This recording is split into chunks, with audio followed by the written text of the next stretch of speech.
السلام علیکم ورحمۃ اللہ وبرکاتہ۔ ناظرین کرام، آپ حضرات کو کبھی یہ مسئلہ پیش آیا ہوگا یا اپنے ارد گرد کسی کو یہ سوال کرتے ہوئے پایا ہوگا کہ صاحب ہم مطالعہ تو کرتے ہیں، کتابیں پڑھتے ہیں، پر یاد نہیں رہتی، تو پھر مطالعہ کرنے کا فائدہ کیا ہے؟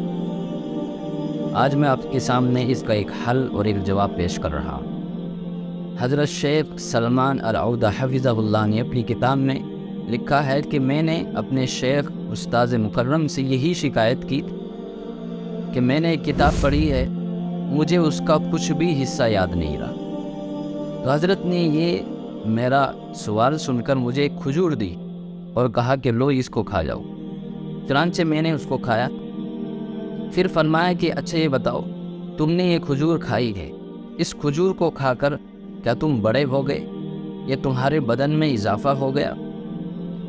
تو حضرت نے فرمایا کہ نہیں۔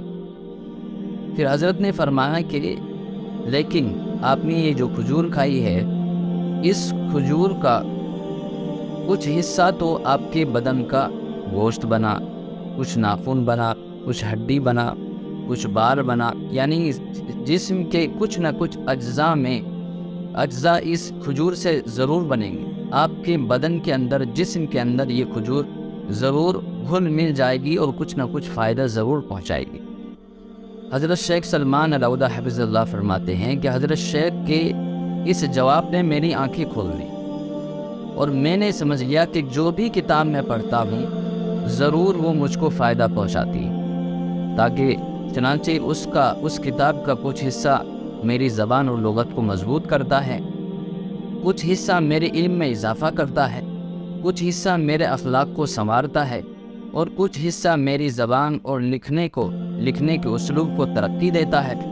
یعنی وہ ضرور مجھے کچھ نہ کچھ فائدہ پہنچاتی ہے، اگرچہ اس کے حصے کو الگ الگ طریقے سے ہم محسوس نہیں کرتے۔